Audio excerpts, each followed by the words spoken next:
Hi,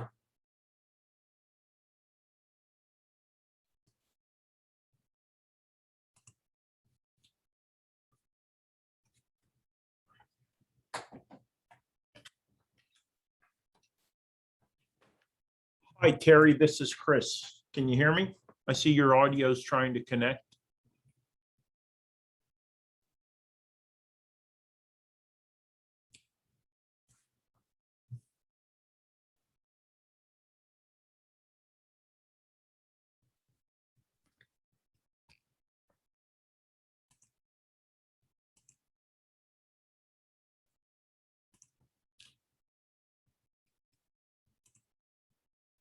Hi, Terry, can I get an audio check with you? Sure. Can you hear Hi, me Terry. okay? Hi, Yep. how are you? Good, very good, thank you. So I'll start my video for just a second. I have a hard time. I struggle with internet, so I'll probably have to shut my video off as we proceed. okay, no, so my understanding is, and correct me if I'm wrong, Michael Foreman, Michael Carpenter, and Andrew, and yourself, or what can I expect now? I don't know about Andrew. I know it'll Okay. be Michael Carpenter, Michael Foreman, and myself. Okay, and Terry, your official title. I am the local government policy specialist of the Northwest. Okay, so we actually have three then, because I know Michael Carpenter's a local Yes. policy specialist, Michael Foreman is, and yourself, correct? Yes, yes, Okay, perfect. yeah. All right. Michael is in this, Michael Foreman's in the Southwest and I'm in the Northwest. Okay, perfect. All right, great. And I think Mike talked to you about sharing my screen. Yeah, no, that will be fine. Hi, Michael, and you should have, Terry, you should have that authorization as already granted. Okay, So- I'm going to go ahead and just make sure that, Sure, go ahead and test it. right. Good afternoon, Commissioner. How are you? Very good, Michael. Thank you so much. Yep, perfect. Yep, that's not a problem, Terry. So what will happen, Terry and Michael, about probably in about 3 or 4 minutes, I'm gonna go ahead, I will do a screen share, which is really just the cover of the home rule guide in Pennsylvania with John Jay or Madison, or a quote really from Federalist Papers. I'll put that up, and while I'm doing that, I'm going to go ahead and get that over to Facebook so we can be streaming it, right? In case, and that will give the opportunity, should any public participants have a question as we go through the conversation, well, we'll go ahead and attempt to thread their questions in at the appropriate time, if it doesn't necessarily talk about something where we are maybe on the timeline of our discussion. And worst case scenario, if we don't get any questions, or we get a bunch of questions, but we don't get to address them directly, after the stream, I will go ahead and email the questions to you all for consideration of answering. In a week or two, if you get them back to me, then I'll go ahead and actually publish them back onto the Facebook stream. So the public, will have those answers maybe to questions that were not answered. And Terry, let me ask you, the slides you have, are they following a particular sequence? Is it the one over the world overview? Basically, it's an overview beginning with just a brief overview of home rule, and then county structures, the 7 perfect. counties that are home rule now, their structure of government is included in this home rule. Okay, so what I'll do, I'll start off with some quick introductory statements or comments, and that will take a minute or two as I move through that. And then I'll go ahead, Terry, I'll turn it over to you for that overview. And then my role will be to try to guide a conversation more or less following what I like to refer to as kind of the muscle moves when it comes to home rule. First, maybe if not already hit upon, recent history, and I'm talking starting in 1972, right? Not going back to William William Penn. Then talk about, how the ballot question is established. Talk about what that ballot question consists of. Then that first vote that takes place for the Government Study Commission and its members. What is the Government Study Commission's charter? What is it expected to do? So that's that next move, the Government Study Commission and its role. Ultimately, it's due out, which is either, advising or not advising a change to the local form of government, and potentially, if a change is recommended, development of a home rule charter, and dive in a little bit into the what we're seeing in home rule charters right now, be it term limits, be it tax caps, and also always hitting upon the pros and cons of the entire process. Then go into the second vote, which is not for a study commission, but it's a vote to change government. And then talk a little bit about implementation, transition. And again, always like to highlight throughout, as I mentioned, the limits on home rule. And that might be upfront also, be it, incongruency with the Constitution or existing laws. And throughout, I will be reminding people, hey, if you have a question or comment, feel free to go ahead and push it into Facebook. Does that sound good? Well, Commissioner, we talked about this a little bit yesterday, Michael, Terry, and I, and we'd like to get through our PowerPoint. It's not very long, it's brief. And then some of the topics that you just touched on would certainly be applicable questions for you or any member of the public to ask, certainly. Right. But we'd like to hold questions to the end of the PowerPoint. Okay. And then that gives us the ability to have a free flow of exchange of questions and answers. Perfect. If you're okay with that. Absolutely. That's good. Save all questions to the end. Very familiar with that format, and that is absolutely fine. So I'm going to let Michael in here real quick. We'll do an audio check with him. Like I said, then I'm going to break away for a couple minutes. It will be streaming. It is recorded so that we can go ahead then and do a little bit of editing on the front end and back end, just to make sure there's an introductory and stuff as we continue to post it and make this available to the public. So let me get the other Michael here, and then Michael, I just want to do a commo check with you before I step away for a minute or two. I got you good on video.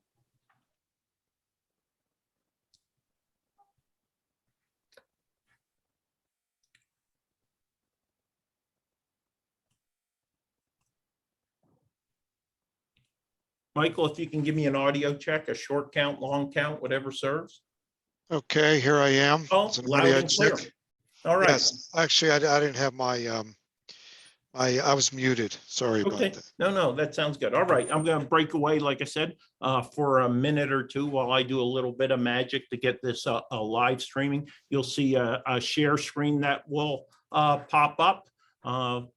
And feel free, if you want, like I am, I'm going to go ahead and mute as I move this around a little. Yeah, me too. Thank you. And just to let everyone know, I did let the commissioner know that I probably will go off video. It's because it's hard for me to do both when we have more than 2 or 3 people. So sorry about that. The struggles of Northwest.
And just to give you each a heads up, it is live streaming. We'll start in about a minute to about 90 seconds. So it is live streaming right now.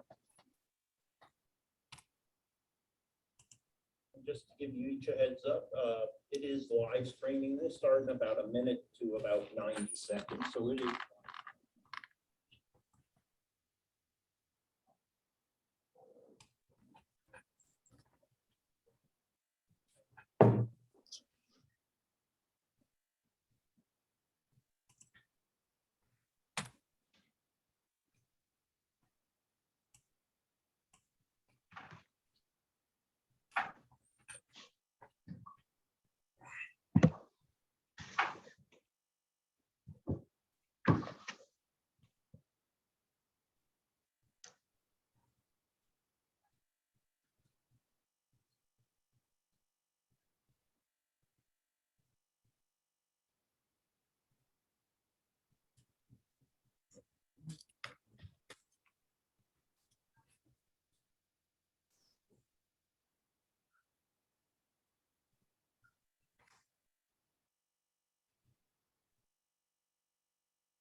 All right, there's Andrew.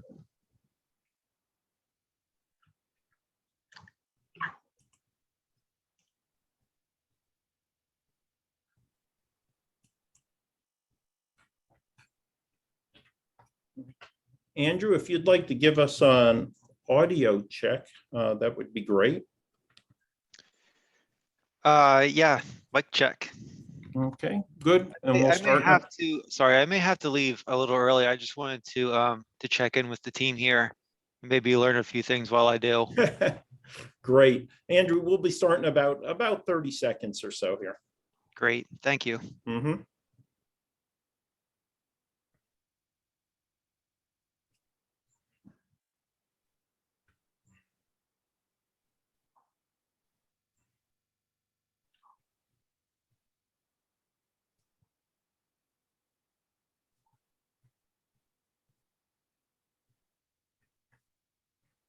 Yeah, I'm just making sure it's moving around on Facebook. Andrew, and it is being recorded.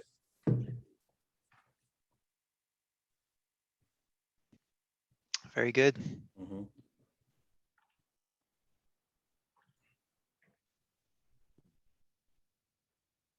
Yeah, the rain always messes with us down here in Jim Thorpe. Our connectivity goes to heck, it seems, as soon as we get a little bit. All right, there we go. We're all good. So here we go. We're going to get started right now.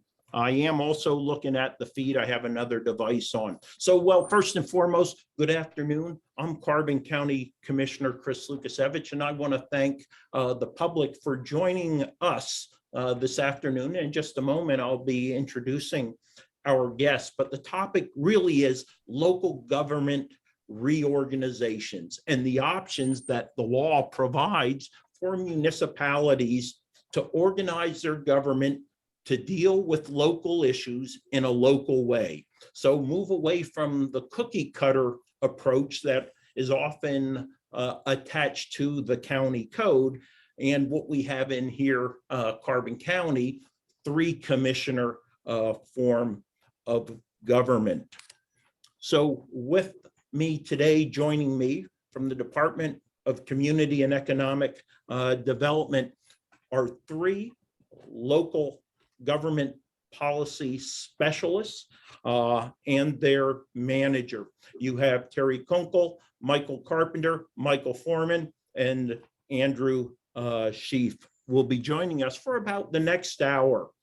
And how we will move through the next hour is, first and foremost, Terry and the team will provide us an overview, one over the world overview of home rule, right? And that's the term we'll use. Have that overview of home rule. I would ask that just kind of hold your questions. You can start posting them as Terry is speaking, and we'll try to get to them starting with the conclusion of the formal presentation. And then after the formal presentation, I'll ensure that we're moving as best we can through the questions and also following kind of the muscle moves associated with the establishment or consideration of establishment of home rule or an optional form of government. I would also like to remind everyone that Carbon County is surrounded, has 3 counties contiguous to us, Lehigh, Luzerne, Northampton, which are home rule counties. So just bear that in mind as we move through this conversation. And I'm going to start with one quote from the Federalist Papers for those great studiers of American history. And it says, "Hearken not to the voice which petulantly tells you that the form of government recommended for your adoption is a novelty in the political world, that it has never yet had a place in the theories of the wildest projectors, that it rashly attempts that which is impossible to accomplish. No, my countrymen, shut your ears against the unhallowed language, shut your hearts against the poison which it conveys." And the bottom line is, keep an open mind to the conversation we're going to have and the potential opportunities that a government study commission might present to our county or any other county, such as Better Schuylkill, which has a nascent home rule movement, or for example, Washington County, which actually has a ballot question on to November. And with that said, I'm going to go ahead and turn it over to Terry from DCED. Thank you, Terry, Michael, and Andrew. Thank you, Commissioner. I am just going to share my screen, and Michael Carpenter is actually going to do the PowerPoint, go through the PowerPoint with everybody. Great. So I'm going to turn it over to Mike, and I'm going to share my screen. Thanks, Terry.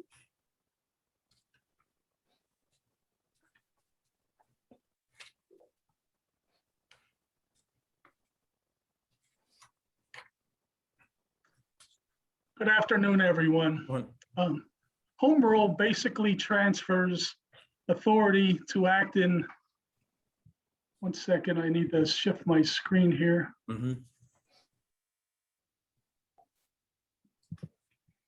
Home rule transfers the basic authority to act in municipal affairs from state law to a local charter drafted, adopted, and amended by municipal voters. Next slide. What is home rule? Home rule municipalities may exercise powers and perform functions not denied by the US Constitution, the Pennsylvania Constitution, state laws, specific restrictions of Act 62, laws that are uniform and applicable in every part of the Commonwealth, the Home Rule Charter itself, transfers authority in municipal affairs from state law and municipal codes, and decided upon, approved, and amended by the voters. Next slide, please. The principles of the Home Rule are as follows. Opportunity to shift governance from state municipal code to local citizens. It allows for the flexibility in defining structure, power, taxation, and other functions of the municipality. It offers the opportunity to create a government that best meets the needs of the municipality. What are reasons for home rule? It identifies accountability, focused political leadership. It offers professional administration, enhances fiscal procedures and controls. There is flexibility. Separate legislative and executive functions exist under home rule. Residual powers. So basically, you write your own administrative code. Yeah. It increases citizen participation. It increases responsiveness and a wider representation. Limitations of home rule. Arbitration, labor relations, the boundary change laws, the election code, ethics laws, recall, reappointment, the Sunshine Law, Open Records Law, Recycling and Waste Reduction Act, the Vehicle Codes, firearms hunting regulations, private business limitations, regulations of utilities, eminent domain, zoning, including more specifically the Pennsylvania Municipalities Planning Code, local agency law, tort claims, unit debt act, taxation subjects, veterans preference, clean streams, sewage facilities act, and last but certainly not least, Stormwater and Management Act. Home rule considerations, the forms of government, taxation, real estate code limitations, which would be general purposes, operation and procedures, meetings, public hearings, records, operating rules, legislative actions, form of action by governing body, publication and effective dates, and ordinance codification. The following are home rule municipalities. 1968, Commonwealth adopted Article 9, Section 2 of the Pennsylvania Constitution, guaranteeing the right of all counties and municipalities to adopt home rule charters and exercise home rule powers. The law was actually enacted in 1972. Since 1972, home rule charters have been adopted by 79 municipalities within the Commonwealth and 7 counties. Those counties are Allegheny, Delaware, Erie, Lackawanna, Lehigh, Luzerne, and of course, Northampton, some of which you're familiar with because they are contiguous to Carbon County. Yep. Oh, that's good. So their current government structure in 7 home rule governed counties. And just want to go over a little bit of these and their bullet points. So Northumberland County has an elected county executive, appoints director of administration who oversees county operations. There's an elected county councils that consist of 9 members, 5 at large and 4 by district, and an elected controller and DA. Lehigh County has a county executive, elected county executive, who oversees the functions of the Office of Register of Wills and Recorder of Deeds that were repealed by the charter. Elected board of 9 commissioners, and they are 9 members at large, unlike Northampton that has 4 by district. They have an elected controller, district attorney, sheriff, coroner, and clerk of judicial records. Lackawanna County, of course, has 3 elected county commissioners. They have an elected controller, treasurer, district attorney, sheriff, clerk, and judicial records, recorder of deeds, register of wills, and a coroner. Erie County has an executive, 3 consecutive term limit or 12 years, appoints a director of administration, a public defender, solicitor, directors of personnel, and the director of finance. They have an elected county councils. 7 members are elected by district, and they are restricted to 3 consecutive term limits. Elected clerk of courts, controller, coroner, district attorney, and sheriff. Delaware County has elected county council, which consists of 5 members at large. An elected district attorney, controller, sheriff, register of wills, and council appoints county executive director, county clerk, the coroner, the record of deeds, jury commissioner, treasurer, county solicitor, public defender, and the director of Office of Judicial Support. Allegheny County has an elected county executive with a 3-term limit. That executive appoints county manager and solicitor with council consent. They have an elected county council, 13 by district, 2 at large. They have an elected controller, district attorney, and sheriff. And last but certainly not least, to show the differences of the home rule charters in the various counties is Luzerne County, who has an elected county council, 11 members at large. They appoint Board of Elections and Registration, Board of Tax Assessment, appoint county council clerk. They appoint the county manager, and the county manager then has the ability to appoint the public defender, county solicitor, and county administrator with, of course, council's confirmation in Luzerne. There is an elected district attorney and controller in Luzerne County. The home rule process.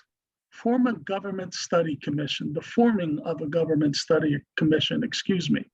There's a referendum that is placed on the ballot by ordinance of the governing body or 5% of the electors in the gubernatorial in the last gubernatorial general election. Voters are asked 2 questions. Elect a government study commission to study existing form of government and, of course, home rule. Select electors on the ballot running for the government study commission, and that can be 7, 9, or 11 members, depending on the ordinance. If home rule fails to pass, the same question cannot be placed on the ballot as a referendum for 5 years. The Government Study Commission timeline. So just to give you an idea of the timing, within 10 days of the certification of election, the Government Study Commission elected members must meet to take an oath. That again is within 10 days of the certification of elections, the Government Study Commission elected, the members must meet to take an oath. Within 15 days of certification of election, the Government Study Commission must organize and hold its first public meeting. Within 9 months of election certification, the Government Study Commission must determine no change or proceed with home rule. No change final report is drafted and the Government Study Commission role is complete. Home rule recommended. Government Study Commission will have 18 months from election certification to draft a charter for referendum. The implementation of home rule. The municipality shall be governed under the provision of the plan for the first Monday in January following the municipal election occurring after the next succeeding primary election, except as provided in section 2924C. Home rule resources of information. The Governor's Center for Local Government Services, Home Rule in PA, that is our website. That is who the 3 representatives from DCED, we work for the Center of Local Government Services. Our website is dced.pa.gov. Our toll-free number is 1-888-223-6837. Other home rule municipalities are a good resource. Yeah. The Pennsylvania Municipal League Home Rule Advocacy Committee, the League of Women Voters, colleges and universities, and the International City County Management Association. Carefully consider where your information is coming from. It may be wise to use multiple sources to help ensure that a sound charter is produced. And again, joining us today is Michael Foreman of DCED's. He is a local government policy specialist in the Southwest region of Pennsylvania. Terry Kunkel, who is also a local government policy specialist. And Terry represents the Northwest region of Pennsylvania. And my name is Michael Carpenter, and I represent the Northeast region of Pennsylvania, the lower half of the Northeast region. Again, we are all local government policy specialists, and we work for the Department of Community and Economic Development and the Governor's Center for Local Government Services. Michael, well, thank you. Thank you so much for that overview. And I do have to send out really big kudos to DCED and their work on this publication. Now, I'm going to tell you, I'm a policy wonk. So stuff like this, I really enjoy. You know, the home rule in Pennsylvania, the updated guide is an excellent, excellent resource to really get some good in-depth understanding of the process. But as you alluded to, you know, the existing 7 home rule counties have vast experiences. Their charters are online. A multitude of the Government Study Commission reports are available online also. That again, you know, for those who like to do their own research, you know, and go to the primary source documents. If I could, I'd like to start by first telling the public that I'm Carbon County Commissioner Chris Lukasevich, and I'm joined by DCED local policy experts, and we're discussing local government reorganization options that are available in what is referred to as the Home Rule Law of 1972, which allows counties and municipalities overall to consider home rule or other optional forms of government to help organize local government to solve local issues with local solutions. Can we talk a little bit about Michael and Terry, a little bit about the process? It seemed like you mentioned there were 2 potential ways to get this on a ballot. And can you talk to those? Just reemphasize the 2 ways that it could get onto a ballot, the question of a government study commission. Sure, I can handle that. Yep. Thank you. The first option that was presented in the PowerPoint is the governing body. In this case, it could be the Board of County Commissioners, whether it's a 3-0 vote or a 2-1 vote, certainly by majority vote of 3. Could adopt an ordinance that would be submitted to the county election office at least 60 days before the election, where the referendum would be held, whether or not to do 2 things. Number 1 is, should Carbon County hypothetically study the current form of government and also study the advisability of looking at either a optional plan form of government that is prescribed in the Home Rule Charter and Optional Plans Law, or to draft a Home Rule Charter, both of which would be presented to the voters.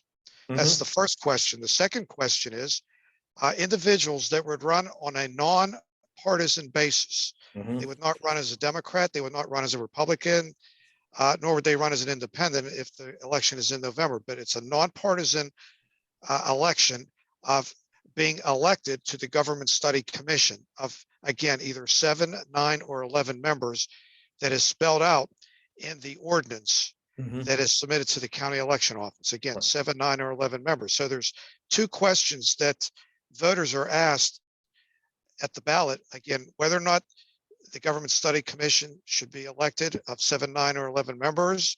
And if so, should they study the existing form of government and the advisability of either home rule or an optional plan form of government? Those are the 2 questions that can be posed if the governing body initiates the action.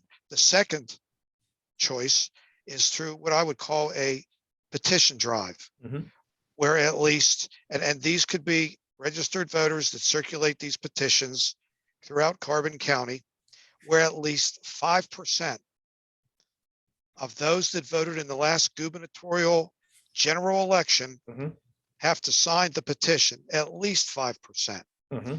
So in the petition, a preamble would need to be on the petition that is telling voters why they're being asked to sign the petition, which is similar to the question that would be in the ordinance that would be submitted to the county election office. Mhm. So the analogy is the same information on the preamble of the petition, again, dealing with 7, 9, or 11 members, Mhm. and whether or not a government study commission should be elected to study the existing form of government, or the advisability of adopting a home rule charter or an optional plan form of government.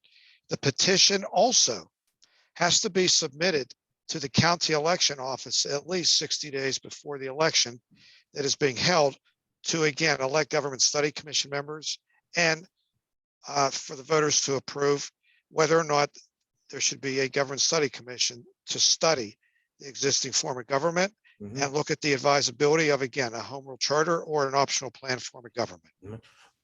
Michael, what role or responsibility does the local election office have to ensure that the petition meets the requirements of the Department of State? You know, that it's formatted properly, that the information is what is, taken from the voter is what is needed. Is there a formal responsibility for the Bureau of Elections? Yes, if you're speaking specifically to the petition Right, that is submitted by again, voters who would sign the petition, but you would have a group of individuals that would be circulating the sure, petition. yeah, And accompanying the petition would also need to be an affidavit sure, that the circulators are registered voters, right? yes, they're Yeah, registered voters, yeah, that they're the ones that circulated the petition within the specified time period, and that it is a valid document based upon the home rule charter and optional plans law. Right. So that the county election board is actually the party that reviews the petition to make sure that the people that signed are registered voters, that they signed the petition completely with their name. I could ask for their address. It could ask for the date that they signed it. And certainly to make sure that they're registered voters of Carbon County sure, per of se. course.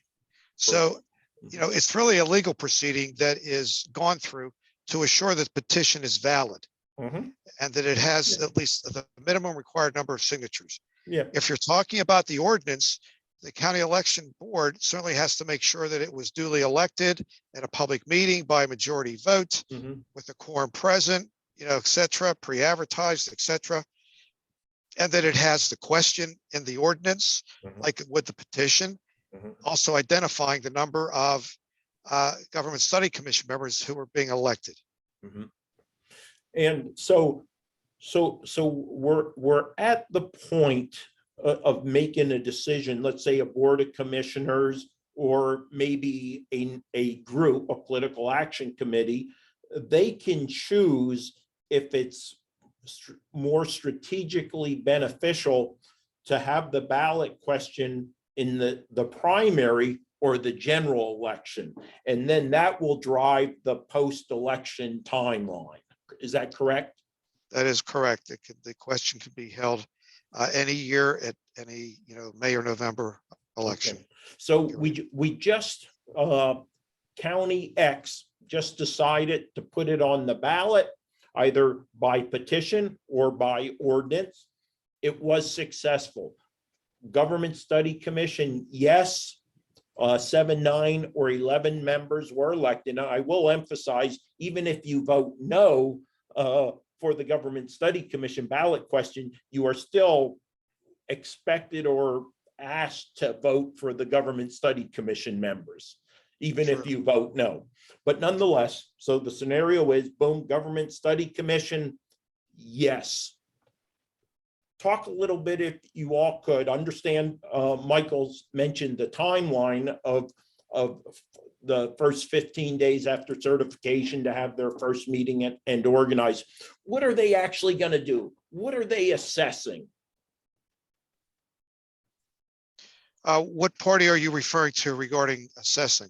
So the Government Study Commission is looking at the existing form of county government. What would be some of the characteristics or traits that they're kind of assessing to see is there a better way to do things? And if advisable, we would recommend home rule.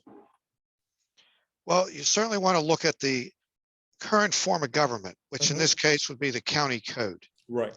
And you want to look at the existing Board of Commissioners, Mhm. the way it's structured, the way it's organized, the way it carries out its responsibilities of not only being a legislative body, but also being responsible for carrying out the policies that they adopt and the decisions that they make Right. through appointed individuals. And you want to see whether or not it's working Right. within your respective Right. county. And also talking with, should a government study commission be formed? You also want to look at how is it working within the respective county, and also interviewing not only the Board of Commissioners, but also interviewing the chief, the county chief clerk or department heads that are appointed by the Board of Commissioners, and also looking at boards and commissions that are created by the Board of Commissioners with regard to specific responsibilities that they carry out. And you want to see, and also talk to other counties, whether they're home rule or not, to see how the home rule and non-home rule counties feel about engaging and operating under a home rule charter, the pros, the cons, the advantages, the disadvantages, etc. So that the Government Study Commission can look at whether or not it feels as though it either wants no change, or if it does want change, it would then take a formal vote either way Mhm. to say no change.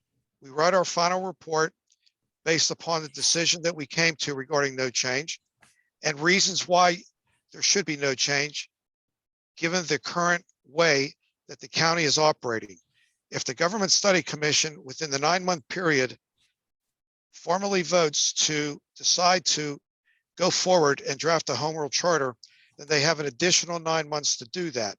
Mhm. If the Government Study Commission chooses to have elections by district within Mhm. the county, then they'd be given 2 additional months to come up Uh-huh. with a apportionment or Right. come up with a design of how the districts would be organized, given relative proportional representation, Okay. and then present that to the voters through public hearings, public information meetings, such that it would then be, again, submitted to the county election office at least 60 days before the election. And a final report would also be drafted documenting the process that the Government Study Commission went through to reach its conclusion, which in the 18th month or 20-month case would be putting before the voters a home rule charter to vote up or down. Right. Michael, that's great, because I had been going through the Luzerne County Government Study Commission, also the failed attempt in Lancaster County. There are just a couple that were available online. And as you alluded to, the final product, if advisable, is developing those home rule charters, which for all intent and purposes is a county level constitution, which is going to potentially reorganize and reshape the processes and procedures of county government. I would like Yes. to ask, is not home rule, if adopted, is it not similar in the private corporate world?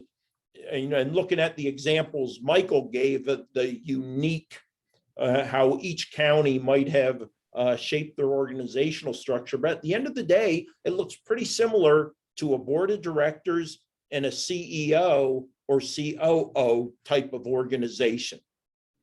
That is correct. Home rule allows for, as was stated early on in the presentation, and you did as well, Commissioner, Yep. A reorganization of the manner in which the government carries out its purpose, its function, and its activities, where you could move away from a 3-member county board of commissioners, and you could have hypothetically a elected county executive and a county council as a legislative body, where the county executive would literally be the one to execute the laws that the county council adopts. Mhm. And there's variations on the theme of a county executive given certain appointment powers Right, that may require the consent of the governing body, the county council. And the Government Study Commission proposes the manner in which the county council was organized in right. terms of membership at large, by district, a combination. And it even looks at the row offices Yes, with regard to the election of these individuals and whether or not certain ones, such as the controller and the DA, which I believe have to remain elected, that the others, such as a treasurer, a sheriff, clerk of courts, prothonotary, recorder of deeds, etc., they may become appointed right. offices that could be consolidated under what I would call one umbrella Seen it. that would operate as, again, extensions of the court system. So Right. that Mhm. there's an example within Lackawanna County and Delaware County where they do not have a county elected executive. Right, They have the governing body, the county council, that acts in an executive manner as well as in a legislative manner. Mhm. So it really does provide for flexibility, and it does provide for shaping and designing what the Government Study Commission feels works best for the respective county that they're operating under. I want to clarify one statement that I made a few minutes ago about when the question has to be placed. Mhm. Let me rephrase. When the question has to be submitted to the county election office, Mhm. I want to come out in front right now and said I was in error when I said 60 days. It has to be at least 13 Tuesdays Right, before the upcoming Yep. election that the nomination petitions have to be submitted to the county, right. and the petition or the ordinance. Let me be clear. Again, I was incorrect. It has to be at least 13 Tuesdays before the upcoming election that the ordinance or the petition has to be submitted to the county election office, along with the nomination petitions of those that choose to run in the election as Yeah. commission members. Yeah, so to clarify, the petition period for the Government Study Commission, its end, will run from the 20th Tuesday prior to the 13th Tuesday prior. Then the nomination period for those Government Study Commission members will run from the 13th Tuesday to the 10th Tuesday prior to that election. Then, of course, that is all based upon, are you going up, it's be it prior to the general or primary, depending on when that ballot question and those nominations for the Government Study Commission members determine which is best, I would assume, strategically positioned to take advantage either of a high or low voter turnout election. One of the concerns I do know, for example, that the county code has a cap on tax increases. 25 mil is the maximum number of mills that can be in a year that the county code allows, unless you go to the Court of Common Pleas and you could request an additional 5 mil. Would it be feasible in a charter to put a tax cap that is equal to or less than what the county code currently prescribes? Because that's always a concern you hear, that there will be free rein to raise the taxes an inordinate amount. The Government Study Commission has the discretion and the opportunity to provide language in the Mhm. Home Rule Charter that generically would put controls on the governing body and the county of the elected executive, if both are in place, Right. relative to real estate tax millage increases. Mhm.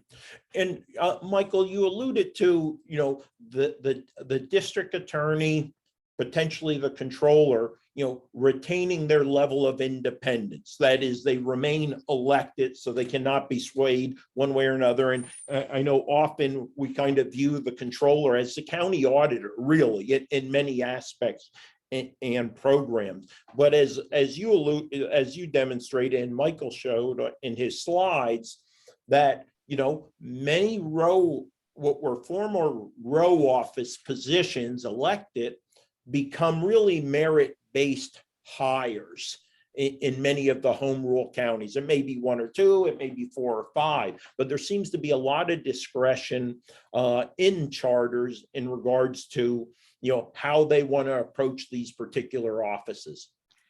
That is correct.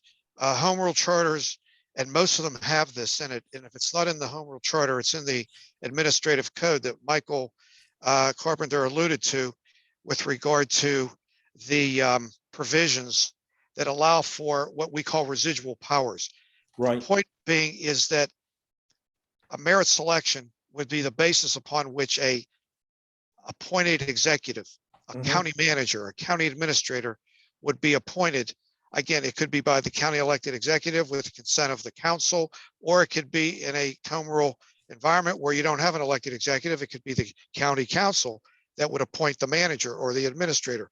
The point being that it's based on merit, experience, expertise, ability, education, and just overall experience in running in large organizations such as a county government. And I also wanted to clarify that the 60 days that I mentioned is when a home rule charter is prepared and it's drafted. It's the charter and the final report have to go to the county election office to be put on a referendum at least 60 days before that election. So I wanted to clarify between the 60-day period and at least 13 Tuesdays before the next election as to what those two mean. Okay, yeah. So I apologize for the confusion. No, that's good. Thank you for clarifying that.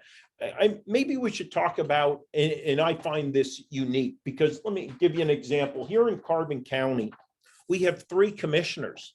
The fact is we have 23 municipalities. For all intent and purposes, for direct representation, only 2 of 23 municipalities are actually represented by commissioners. Less than 15.5% of the county population, right? So the 2 boroughs from which the 3 commissioners come from have direct representation. I would argue the others have indirect representation. And that's why I'm enamored with the possibility of both a combination of at-large and district or regional council members, as they're often referred to. Michael, can you speak a little bit about that, how you have these combinations of at-large and regional? Yes, again, that is one option with regard to how the governing body is organized and how it's elected. With regard to districts, it certainly clearly designs geographical boundaries with respect to where individuals are elected from to represent mainly their district, but at the same time, they're certainly representing the county as a whole. Sure. If you do it by at large, like you have now, again, you maybe it's just by design that you end up with individuals that come from maybe certain municipalities, but not others, that are required to represent the entire county. With a combination of at-large and by district, you really have a balance where you not only have district representation, but you also have the at-large members that try to balance out the district representation and focus by looking at the county at large. And where I've seen that is normally the at-large are a lesser number than the district number. Okay, no, that's great. That's a good little perspective that I didn't notice. The ratio of at-large compared to district. Michael, wait, before I forget, it actually varies because Northampton County has 5 at large and 4 by district. So it kind of varies. And Allegheny County has 13 by district and 2 at large. Right. One of which has to be from each party. Okay. That was the way the charter was designed. So, again, you have the combination or you have one or the other. Right. And again, the beauty of the design is that you can come up with more at large or more by district or vice versa. Yeah, I do like too, it seems, Michael, there's the option to have potentially something that we clearly lack and I think this is really countrywide, but definitely here in Carbon County, we have this untapped resource of non-affiliated or independent voters, right? And with 3 commissioners, they tend to be the driving force or the 2 parties.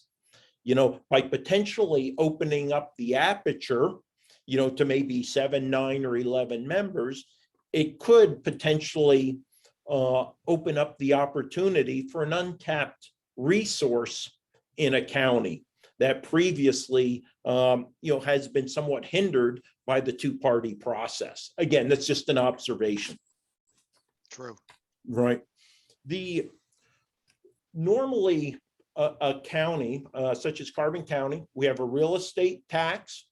We previously had an occupation tax, and that's more or less restricted by the county code. So I'm assuming, the law only gives municipalities certain taxing authorities.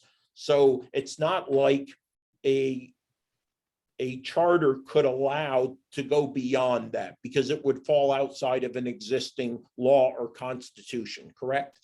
That is correct. You're correct, Commissioner. The Constitution and the Home Rule Law prohibit creating new subjects of taxation. Okay, great. All right. And Michael, what do you see? I did see, at least in the executive, term limits were mentioned. And I'm assuming if the charter is written, can it also not for the other elected officials to put in term limits also? What I've seen in my experience is term limits on a county elected executive and a county council. The others, if you're referring to a DA or a controller, I have to say that I've not seen that either way in a charter. Well, let me rephrase. I've seen it where there's no term limits, Right. but I've not seen term limits for a controller and DA. Yeah, that's good. Yeah, and that's good, because those tend to be remaining publicly elected versus appointed. And I think again, I can speak to Carbon County, if you're a hired employee, non-elected, you're an at-will employee. So you kind of, again, if you're not serving according to your duties and responsibilities, the Board of Commissioners, or for example, if you're hired under a different authority, could terminate your services. So that's kind of your expiration of your term of service, because they are all at-will employees. Also, to the extent that they're not covered by civil service, Right. or a collective bargaining agreement that may Yes. provide due process rights regarding separation from employment, et cetera. Mm-hmm. What I was going to ask, I did, Michael, in a lot of my reading, it seemed like, and again, let me give you an example. I describe county government in Carbon County as 3 branches of government, right? And again, I'm not going to say the executive, the legislative, and judicial, but in Carbon County, it would be the Board of Commissioners and the departments that fall directly under them. Then you have the row offices with their 1620, hire, fire, supervise, and then you have the judiciary. Now we separate out the judiciary because it truly is an independent element. But with home rule, it appears you can bring those 2, you can cut down on the number of stovepipes or silos, bring those quote unquote row offices and departments under one collective administrative policy, and create that standardization and maybe limit some of the friction points that currently exist, be it in hiring, firing, just general policies overall. That is correct. Mhm. A home rule charter through the Government Study Commission could incorporate language that puts most of the row offices under the umbrella of the county executive or a county council, Right. depending on the language in the charter. And normally it's under a county elected executive when you have a county council as well, versus like Lackawanna or Delaware counties that they don't have an elected executive per se. They have a county council that makes Right. those types of appointments that have the most of the row offices under their umbrella to make appointments and also to deal with personnel and budgeting and the like. Right. Michael, it was interesting, someone had raised the question, well, we've had the opportunity for home rule since 1972, so about 49 years, and next year we'll go to 50-year anniversary of the actual implementation, right, in 72, and we only have 7 of 67 counties. But I'll have to be honest, we've had democracy in the world for literally thousands of years, if you check history, but only half the countries in the world are considered democracies. So I just wanted to raise that statement because I saw that had popped up there. Michael, I wonder if we can take a few minutes to talk about how transition takes place.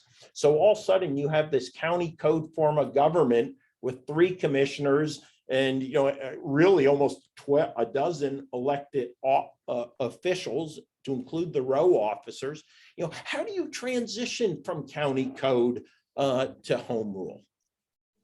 Well, should the home rule charter be adopted by the voters, the home rule charter has a chapter in it that deals with transition issues Okay. with regard to going from one system of government to another. And that could deal with not only elections of individuals, should the form of government change to the extent that you're going to be moving to a county elected executive Mhm. and a larger county council membership, that the election cycle would then go into effect with regard to putting that new system of governing in place. However, existing county commissioners whose terms of office have not yet expired could become part of the new governing body until their terms of office are Mhm. over. Mhm. So that's one portion of it. Another portion would be, should there be the need to hire new individuals such as a county manager Mhm. or a county finance officer that would work with, under the aegis of the county executive or county council, depending on the structure of the government. So that would have to take place. You'd also have to look at the codification of your ordinances that would have to take place within a Right. period of time once the new charter takes effect. So the charter in a transition chapter would spell out the time frame and the steps that need to be taken in order to totally effectuate the implementation of the new form of government, which could take a couple years, given that you are going to go through at least one election cycle, if not maybe 2, which would be Right. over a 4-year period. Sure. Yeah, Michael, I've been following, I've been blessed with having a good interaction with 2 of my colleagues in Washington County who are undergoing the process right now. And we'll see that is the ballot question on 2 November there. It was interesting. That was a 2-1 vote. One Democrat, 1 Republican voted for the ballot question. So it'll be interesting to see that play out. And they did just last week have a great 1-hour conversation hosted by their Economic Development Corporation. And the one comment I thought that really resonated, and again, this is part of the education process that I think anyone who is an advocate for a government study commission and potentially home rule has to understand that, that first vote isn't about changing the form of government. That first vote is simply the government study commission to analyze and assess the existing form of government, and if advisable, so in their determination, recommend home rule or an optional form of government. I thought that was a very good point. Correct. That they kept resonating throughout the conversation. Absolutely. And the key word, Commissioner, is study. Yeah. Because up to the first 9 months, the charge of the study commission is to study, deliberate, discuss, debate the merits, the weaknesses within the existing county form of government. And it's not only to talk to your own people, but to reach out to other counties to see how they operate under the same county code, statute. I also want to say that, for better or worse, I've been around long enough to know that Washington County looked at this issue probably 20 or so They years did. ago. Yes. and they Yep. decided no change. Right. And also I want to say that there are a lot of referendum questions about whether or not to either elect a government study commission and study home rule or to adopt a charter. Mhm. And in some cases, they don't pass either way. Right. They just don't.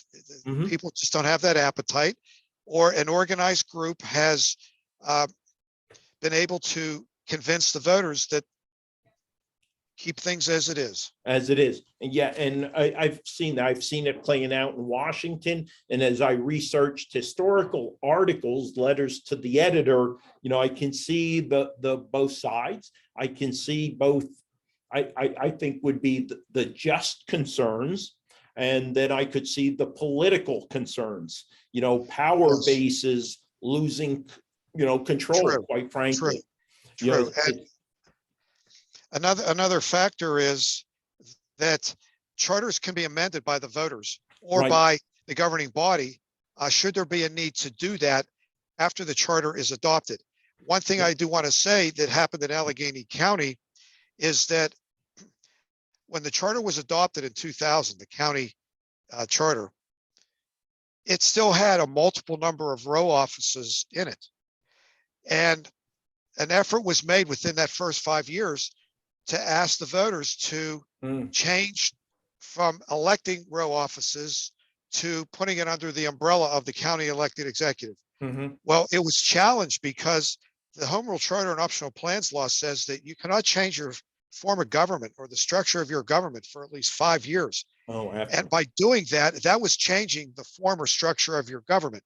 So after the 5 years lapsed, the question was then put on the ballot that then consolidated a lot of these row offices Right. into the office of, I think, court services or Yeah, I office like of that one. records. Yeah, that's where like you're taking criminal and civil Yes, administration, combining them into one courts, and I really like that. And that's interesting. So let's talk, because we have about 5 minutes left. Cost of two things. I have noted that it seems like the majority, and again, I haven't looked at every one sufficiently into the administrative code, but the council members or commissioners of these home rule counties are part-time, and therefore their salary is commensurate with a part-time responsibility. To the point, I noticed Luzerne County, $8,000 a year, no benefits. Lehigh County initially was, the salary was the equivalent to the lowest paid county employee and no benefits. So I tend to see, I will tell you, a county commissioner here is about low 70s plus benefits, 25, 30%. So under 100,000, you can almost buy 9 council members for that same amount of money. true. And, it's just, again, an observation that I saw. What does a government study commission cost and who pays for it? Well, in this case, Carbon County Board of Commissioners would appropriate money for reasonable and necessary expenses. And that is in the Home Rule Charter Optional Plans Law, that it's the governing body that appropriates funds to the Government Study Commission based upon a budget that the Government Study Commission submits and proposes to the Board of Commissioners, again, in this scenario, Sure. Relative to funding their activities. And some of the activities that would be funded would be advertisements for the Government Study Commission meetings under the Sure. Sunshine Law, and maybe photocopying, Mhm. maybe some legal services Yeah. once Mhm. for the Government Study Commission to be advised through legal issues.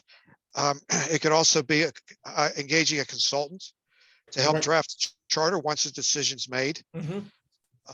And it could also be public outreach, Right. rental of facilities and the like. So again, a budget is part of the process, funded by the government, funded by the governing body.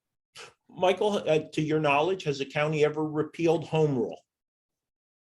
Not to my knowledge, Not to my knowledge also. or even at the municipal level, it's never been repealed. Right. And I have noted, it's interesting to see, again, I understand there's many more municipalities than there are counties, but it's interesting to see how many municipalities have adopted home rule or an optional form of government. And what I did want to finish up on is, I saw in Washington County, and again, I do know there are specific ballot questions, right? The language is set Correct. for there. I noticed that Washington County included optional forms of government. And clarify my understanding, or correct my understanding, is that if you select an optional form of government, that doesn't change really kind of the legal administrative. You still fall under the county code, but there's a reorganization, or vice versa. How is that when you go optional form? Did we freeze up, Michael? All right, I'm going to give Michael a second here. It seems like we froze up right at the end of our time, actually.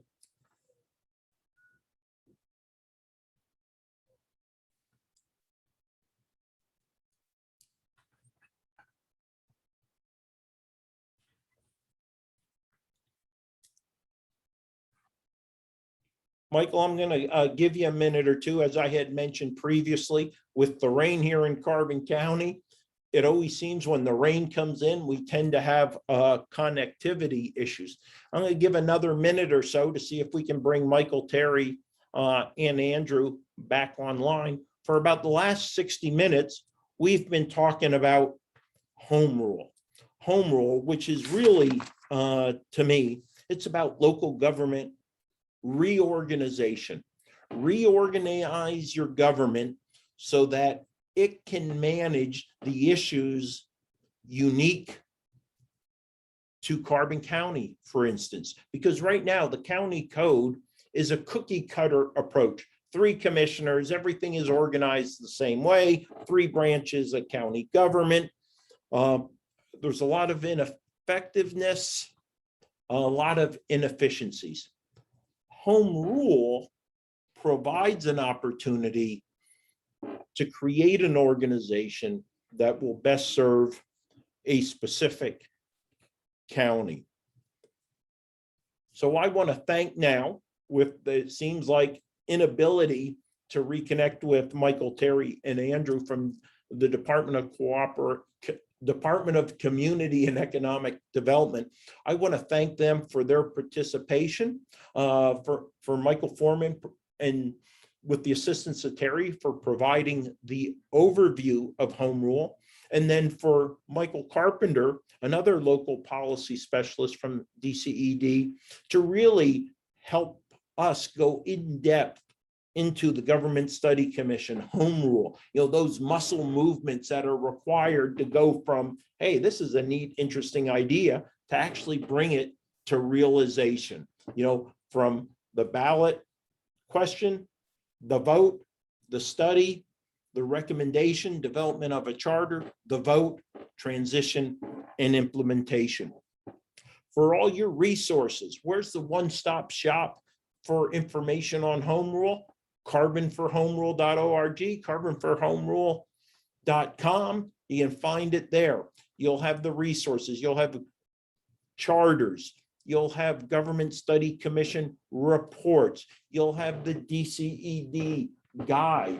You'll have a proposed timeline for a Government Study Commission, a ballot petition, home rule in Carbon County. So again, I'm Carbon County Commissioner Chris Lukasevich. Thank you all those who are currently on Facebook joining me, and in anticipation of others who will watch this at a later date.